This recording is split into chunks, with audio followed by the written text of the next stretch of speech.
Welcome back to Beyond the Ages. Tonight we enter the war that devoured a continent, not in glory, but in ash, madness, and the slow collapse of everything civilization claimed to protect. What you're witnessing isn't an isolated atrocity, it's a symptom. Across the German states, across Bohemia, across lands that once knew order, the same nightmare is unfolding. Villages burned, populations scattered, soldiers who no longer remember which flag they fight for, only that survival means taking everything from those who cannot resist. This isn't war as Europe once understood it. This is something else. Something that will consume 8 million lives before it ends. Something that will rewrite the rules of power, sovereignty, and human suffering.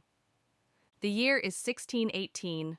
Europe is about to tear itself apart, and no one, not kings, not generals, not God himself, will be able to stop it. May 23rd, 1618. A meeting room in Prague Castle.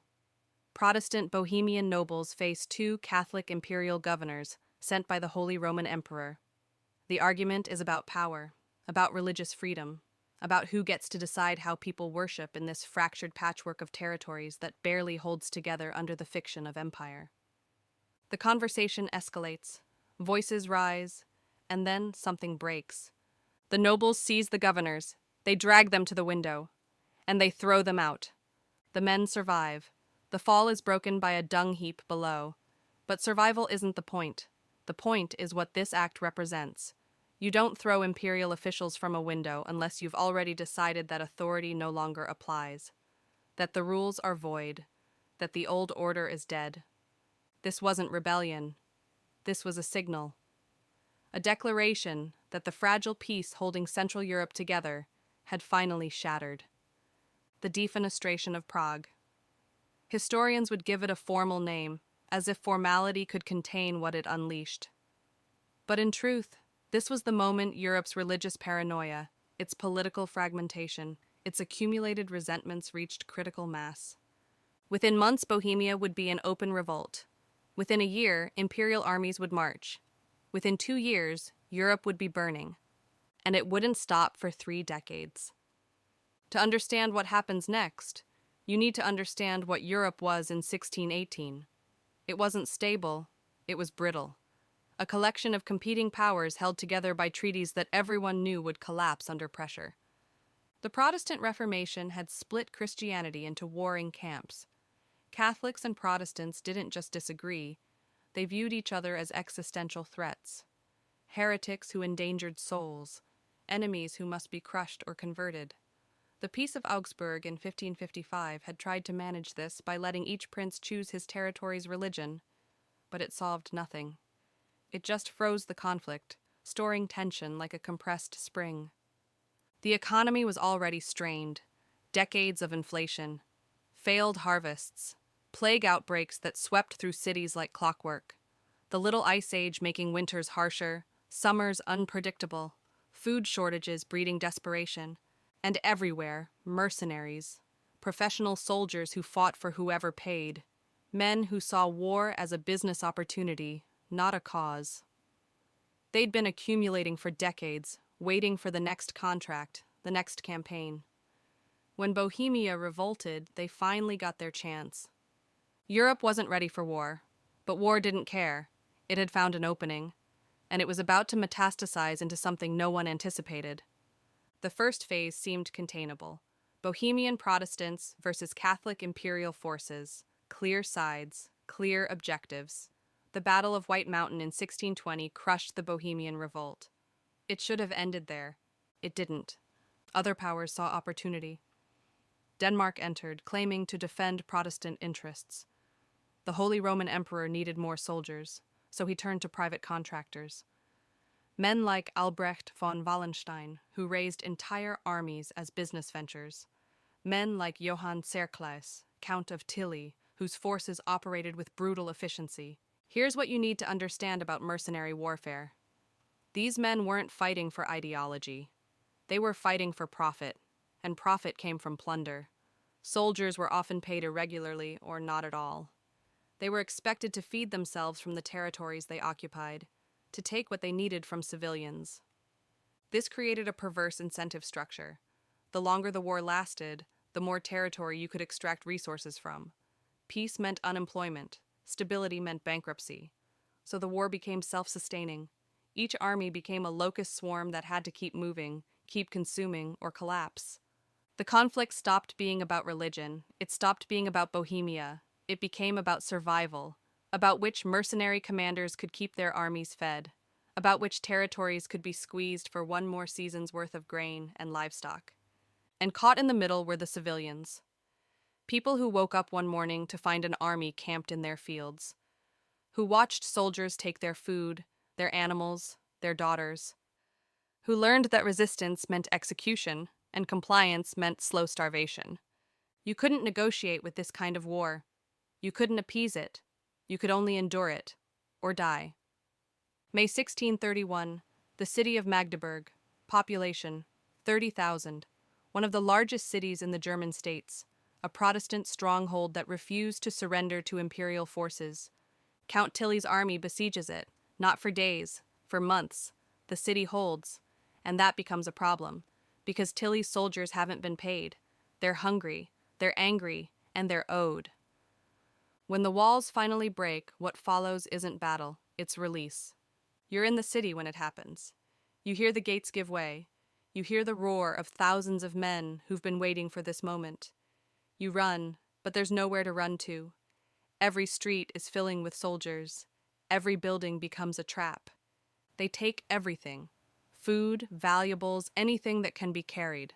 When there's nothing left to take, they burn it. When people resist, they kill them. When they don't resist, they kill them anyway. The massacre lasts for days. When it finally stops, 20,000 people are dead. The city is ash. Magdeburg becomes a word that means something new, the complete erasure of a place. And here's the thing that breaks your mind. This wasn't unique. Magdeburg was the worst, but it wasn't alone.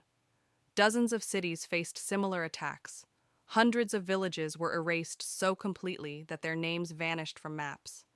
The war didn't just kill people, it deleted entire communities from existence. Sweden enters the war under King Gustavus Adolphus. Officially, he's defending Protestant interests. Actually, he's securing Sweden's position in the Baltic and preventing Habsburg dominance. His army is disciplined, well-supplied, modern. He wins victories. Then he dies at the Battle of Lutzen in 1632, and Sweden continues fighting anyway, because withdrawing means losing everything invested. France enters in 1635. Catholic France, supporting Protestant forces against Catholic Habsburgs. Why? Because Cardinal Richelieu understands that this stopped being about religion years ago. This is about power.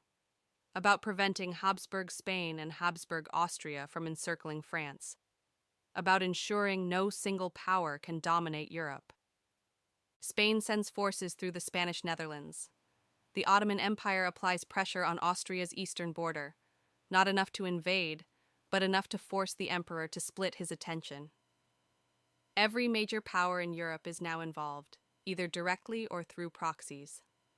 And in the center of it all, the German states are being systematically destroyed. The war has become Europe's meat grinder, a place where armies clash not over territory or ideology, but simply because the momentum of violence can't be stopped. No one remembers the original cause anymore. No one can articulate what victory would look like. They just keep fighting because stopping would mean admitting that millions died for nothing. By the 1640s, the German states have lost between 30 and 40% of their population. In some regions, it's worse. Württemberg loses 3/4 of its people. Brandenburg, Pomerania, entire provinces are depopulated, not just from war, but from the famine and disease that follow armies like shadows. The bubonic plague returns, carried by soldiers moving between camps. Typhus spreads through overcrowded refugee populations. Starvation weakens immune systems, making every disease deadlier. Villages that survived the initial violence die slowly from malnutrition and infection. Mercenary commanders become warlords ruling devastated territories like feudal lords. They extract tribute from any community that still has resources. They fight each other over scraps. The war fragments into dozens of smaller conflicts, each one equally pointless, equally destructive. This isn't war anymore. This is system failure.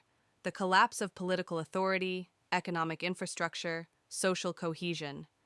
Europe isn't fighting a war, it's experiencing the breakdown of civilization itself. Survivors later describe a landscape of ghosts: forests reclaiming farmland, churches with no congregations, market towns with no markets, an entire generation growing up knowing nothing but violence and scarcity. The psychological damage is incalculable. Communities that had existed for centuries simply cease to exist. Cultural knowledge is lost. Trust in authority evaporates. The idea that life could be stable, that tomorrow might resemble today, gone. The Peace of Westphalia. Not because anyone won, because everyone was exhausted, because there was nothing left to take, because continuing meant total collapse. The negotiations took years. Every power wanted concessions. Every territory demanded recognition. The final treaties were thousands of pages long, addressing grievances that most people had forgotten the origins of. But Westphalia did something revolutionary. It established the principle of state sovereignty, the idea that each nation controlled its own territory without interference from outside powers. That religious authority belonged to states, not the Pope or the Emperor. That Europe would be a system of independent nations, not a unified Christendom. The Holy Roman Empire survived in name, but lost all real authority. Germany would remain fragmented for 2 more centuries. France emerged as the dominant continental power. Sweden gained territory. The Dutch Republic secured independence from Spain. But the real change was psychological. Europe had learned what total war looked like. What happened when conflicts weren't limited by feudal codes or religious restraint? When armies became self-sustaining machines of destruction that consumed everything in their path.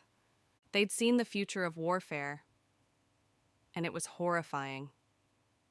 The 30 Years' War killed approximately 8 million people, more than the English Civil War, more than the wars of religion in France. One of the deadliest conflicts in European history until the world wars of the 20th century. But the death toll doesn't capture what was lost. It doesn't measure the psychological scar, the knowledge that civilization was fragile, that order could collapse into chaos in a generation.